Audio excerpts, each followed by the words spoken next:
Have you ever wondered what it actually takes to build a primate paradise completely from scratch? Well, welcome back to the Punch and Friends family. I am your host, and as the biggest Punch the Monkey fans on the entire internet, we are absolutely losing our minds today. The Ichikawa City Zoo just dropped some massive updates about our favorite Japanese macaques, and honestly, the vibes are just immaculate. Let's unpack this in today's explainer. So, they put out this official statement on August 16th, and it basically set our entire community on fire. The hype was immediate, for sure. But before we get totally lost in the sauce and start designing, massive monkey water parks with lazy rivers in our heads, we need to look at the unglamorous, logistical iceberg beneath the surface of what they actually confirmed.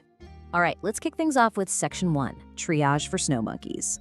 Okay, so confirmed win number one, right out of the gate. The zoo successfully installed air conditioning and sunshades. And this is a huge deal. Think about it, these are snow monkeys. They are biologically adapted for freezing temperatures, rocking incredibly dense fur coats. I mean, can you imagine wearing a winter parka in the brutal Japanese summer heat? No way. That heat stress completely suppresses their natural foraging and playing, so getting this AC is an absolute game changer. And what's really fascinating here is the concept of triage. The zoo didn't just sit around waiting 5 years for a state-of-the-art new mountain to stop the heat stress, right? They created immediate microclimates today. By throwing up those sunshades, they instantly altered the thermal mapping, which allows the troop to physically migrate to cooler zones. They essentially stopped the bleeding. Moving right along to Section 2, managing primate politics. So the next step is the backyard expansion. Now I know, a slightly bigger holding pen might not sound revolutionary, but functionally, expanding this off-exhibit backyard is the mandatory precursor to doing absolutely anything else. Think of it as the ultimate VIP staging area. It's the foundational safety net for the troop before any of that heavy construction equipment rolls in. You see, Japanese macaques operate on strict primate politics. It's a highly delicate social hierarchy of alphas, matriarchs, and subordinates. Imagine being stuck in a tiny elevator with your incredibly angry boss. If a temporary staging area is too cramped while construction crews are jackhammering outside, subordinate monkeys literally can't break line of sight from the alphas, and tensions will absolutely skyrocket. So the really crucial point here is that this backyard expansion provides the spatial flexibility to ensure that minor behavioral corrections don't turn into violent physical altercations during construction. It is literally a required release valve that protects their delicate social fabric. Sure, it's an unglamorous necessity, but it completely proves the zoo's massive commitment to these animals. Now let's look at Section 3, the zoological PR strategy. But hey, real quick, if you are as hyped as we are about these updates, and you want to track every single phase of this incredible journey for Punch, smash that like button and hit subscribe right now. Join the Punch and Friends family. Keep sending that positive energy to the zoo because as we're about to see, your hype literally pays the bills. I mean, think about it. Why would a zoo officially announce a possibility for a new mountain without having blueprints or the funding secured? In traditional corporate PR, teasing a massive project without a budget is a huge no-no. But a zoo operating on municipal budgets, they have completely different levers to pull. By generating this hype, the zoo is essentially planting a seed. They are explicitly using our community enthusiasm. Yes, you, watching this right now, as leverage. They need to prove to city council stakeholders that taxpayers actually care and that this project deserves funding. They are brilliantly transforming passive visitors into a vocal, hyped-up coalition. Okay, let's get to the fun part. Section 4, designing a dream habitat. With the confirmed logistical facts safely locked in place and knowing there are zero public blueprints just yet, we are officially taking off our analytical hats to totally geek out and dream.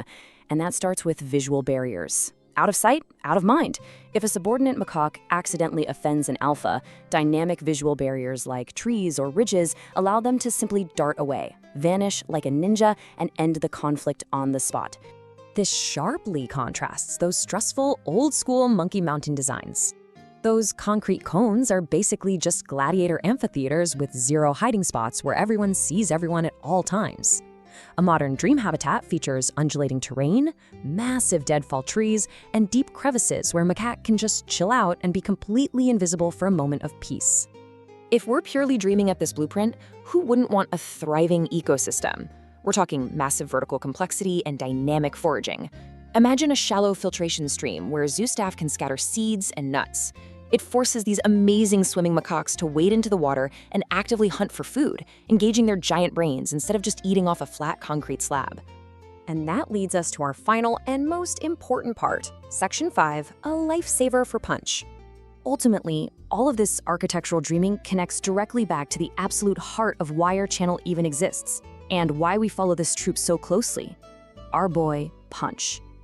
For anyone new here, Punch's story is wildly unique. He was abandoned as an infant and hand-reared by the heroic zoo staff. Because of that, he had to be reintegrated into this highly political society completely blind.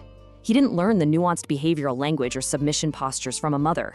He's navigating this entirely through intense trial and error, figuring out how to survive and build alliances from scratch. While a flat concrete mountain might be fine for a huge, confident alpha male who owns the space anyway, empathy-driven design is crucial here. A softer, forgiving environment with visual subterritories is literally a lifesaver for a monkey like Punch, who is still solidifying his place. It gives him the agency to retreat, manage his own social exposure, and safely escape if the politics get a little too intense. So Punch and Friends family, knowing the zoo basically has a blank canvas right now, I'm handing the microphone over to you. If you were handed the pen, what is the very first feature you would draw for this dream habitat?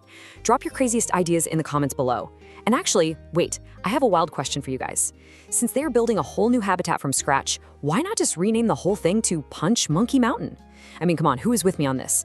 Let me know what you think about starting that petition down in the comments. Let's build this dream together, hit that subscribe button, share this explainer with a fellow fan, and keep those hopes high. See you in the comments, and we'll catch you in the next one.